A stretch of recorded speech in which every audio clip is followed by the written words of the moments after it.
चलो, ये वाला जो टॉपिक हम लोग करने जा रहे हैं, एक टॉपिक का नाम है तुम लोग का, चैप्टर का नाम इशू ऑफ शेयर्स है। ठीक है, हम टॉपिक का नाम का बात कर रहे हैं। टॉपिक का नाम है issue of shares for consideration other than cash.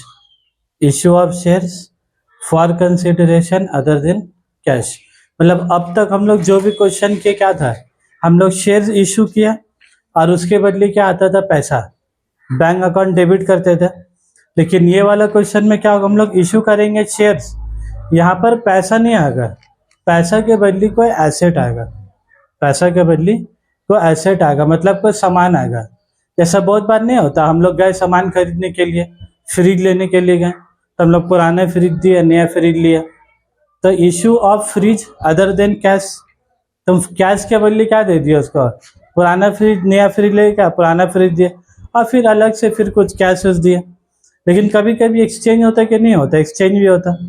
तो ये टॉपिक क्या है, तुम खरीदोगे कुछ एसेट, जैसे लोग ये वाला क्वेश्चन में बोला है ना, प्लॉट ऑफ अ लैंड, तुम क्या परचेज किया, एक तो जमीन, और जमीन खरीदे तो क्या दोगे, कैश दोगे। लेकिन तुम कैश देने के बदले क्या दे रहे हो, उसको शेयर्स दे रहे हो। कैश देने के बदले क्या दे रहे हो, शेयर्स। तो इसमें होगा क्या, तुम्हारे पास आएगा लैंड जो एसेट है, और तुम्हारे पास से जा रहा है क्या, इक्विटी शेयर्स, कैपिटल अकाउंट। ठीक है, तो एक बार क्वेश्चन पढ़ लो, क्वेश्चन नंबर 7 को। ये टॉपिक का नाम क्या बोला, हम बोले था issue of shares for consideration other than cash. लेकिन मजा का बात क्या बोलो, तो तुमको अगर टॉपिक का नाम याद नहीं भी रहे तो कोई प्रॉब्लम नहीं है, तुमको क्वेश्चन पढ़ के आंसर देते आना चाहिए, उसको उससे टॉपिक से क्या लेना देना।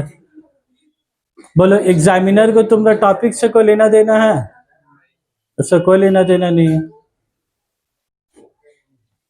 देखो क्या बोला है तुम्हारा,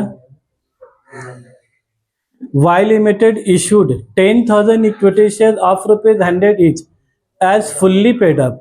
10,000 इक्विटी शेयर इशू किया 100 रुपये करके, as fully paid up in consideration of the purchase of a plot of land worth ₹9,90,000। Pass necessary journal entry in the books of the company. बोलो कितना बड़ा क्वेश्चन है, एकदम छोटू ऐसा क्वेश्चन है, 2 लाइन का।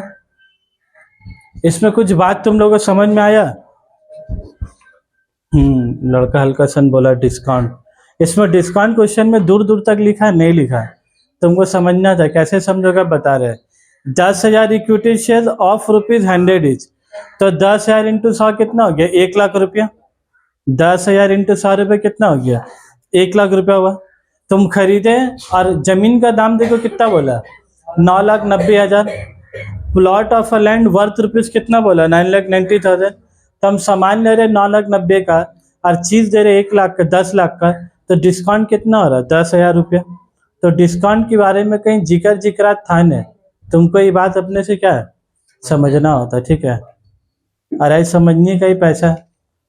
ठीक है, तो पहला क्वेश्चन इसमें कैसे पास करोगे बोलो तो, इसमें जनरल एंट्री ज्यादा बड़ा नहीं होता, एकदम 2 जनरल एंट्री में कहानी खत्म हो जाता है। इन द बुक्स ऑफ कंपनी, क्या इसमें लोग बोल रहा है इतना रुपया एप्लीकेशन, अलॉटमेंट में 20 रुपया, इसमें इतना रुपया, ये सब कुछ बोल रहा है? कुछ भी नहीं। हाँ, एक छोटा क्वेश्चन है, ये सब्जेक्ट बड़ा क्वेश्चन आएगा ना। हाँ, नहीं पूरा 15 ही आएगा। तो तुम लोग को क्या है, जैसा भी क्वेश्चन नहीं किया, केस है केस भी, वैसे इसको भी एक तो केस बना के लोग क्या है डाल देगा बीच में।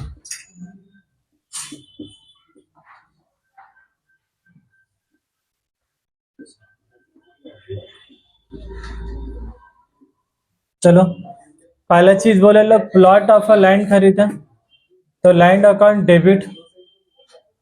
एसेट खरीदा ना बाबू, इस एसेट का नाम कितना बोलो, land account. Plot of a land मत लिख दोगा मैं, plot of a land account debit, ऐसा नहीं लिखा गया। एसेट का नाम क्या, लैंड, तो लैंड अकाउंट डेबिट कितना का, 9,90,000। ये खरीदे किससे तुम बोले, तो आदमी का नाम इन लोग नहीं बोला, तुम किससे खरीदे ये नाम नहीं बोला। तो नाम जब नहीं बोलेगा उसके बदले क्या ये जो होगा बोलो तो, vendor account. Land account debit to vendor account. तो तुमको इस आदमी को कितना रुपया पैसा देना है बोलो, 9,90,000। जमीन कितना खरीदे? 9,90,000। भाई खरीदोगे तो किसी न किसी से तो खरीदोगे ना, तो इस आदमी को हम लोग क्या बोलेंगे? तुम्हारा वेंडर। और नरेशन में क्या लिखा होगा बोले तो? Being plot of a land purchased on credit. तुम उससे धार में 9,90,000 का सामान क्या हुआ? खरीद लिया, लेकिन ये आदमी तुमसे क्या मांग रहा है? पैसा। तो वेंडर अकाउंट क्या आ जाएगा तुम्हारा? डेबिट। तो वेंडर अकाउंट डेबिट 9,90,000, ठीक है। वेंडर को क्रेडिट कितने से किया था? 9,90,000 से। वेंडर को डेबिट कितना से करेंगे? 9,90,000 से। ये वेंडर को तुम कैश दे रहे हो, मतलब गांधी जी का नोट दे रहे हो, कि उसके इक्विटी शेयर दे रहे हो? उसके इक्विटी शेयर दे रहे हो, ठीक है। तो vendor account debit to equity share capital account. Vendor account debit to equity share capital account. और इसको कितना शेयर दे रहे हो बोलो तो? 10,000 शेयर्स ऑफ ₹100 ईच। तो 10,000 इंटू 100 कितना हो गया? 10 लाख रुपया। 10 लाख ना, 10,000 इंटू 100 कितना हो रहा है? 10 लाख। तो तुम एकदम ध्यान से देखो, डेबिट हो रहा 9,90,000 से, और क्रेडिट कितना से हो रहा है? 10 लाख रुपए से। और हमेशा एक तो जनरल एंट्री का नियम होता है कि जितना से डेबिट होगा उतना ही से क्रेडिट होगा, जितना से डेबिट होगा उतना ही से क्रेडिट हो रहा है। तब बोलो क्रेडिट कितना हो रहा है? 10 लाख। तो डेबिट भी कितना होना चाहिए? वही 10 लाख से, लेकिन ये हो रहा है कितना? 9,90,000। तो बाकी 10,000 रुपया से और क्या होगा? डेबिट होगा। तो तभी ना 9,90,000 और प्लस 10 कितना हो जाएगा? 10 लाख रुपया। तब बोलो 10,000 डेबिट का मतलब क्या हो गया? डिस्काउंट। 1 रुपया करके क्या दे रहे लो? डिस्काउंट दे रहा है। तो यहाँ पर तुम जर्नल एंट्री में क्या लिखोगे? Discount on issue of equity share account debit. 10,000 shares into ₹1, तो कितना हो गया तुम्हारा? 10,000। इसका नरेशन क्या लिखा जाता है? Being issue of shares, being issue of shares to vendor for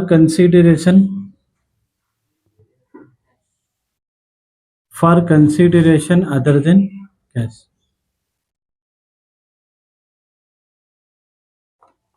समझ में आया बात? तो हम लोग खरीदा है कोई एसेट। एसेट किससे खरीदा? कोई वेंडर से। वेंडर मतलब क्या? कोई धार वाला आदमी होगा तो मुझसे खरीदे। ये कोई भी हो सकता है, बाड़ी वाला, प्रमोटर, जिससे भी तुम जमीन खरीदे। वेंडर को तुम पैसा देने का बारी आया 9,90,000 रुपया। तुम वेंडर के एक बार क्रेडिट किए, फिर वेंडर को क्या किए तुम? डेबिट किए। तो डेबिट करके नॉर्मली क्या होता है? टू बैंक अकाउंट होता है 9,90,000। लेकिन तुम क्या बोल रहे हो उस प्रोमोटर को कि भाई तेरे पास पैसा वैसा है नहीं, हम तो इसका उसका बदले क्या दे रहे हैं?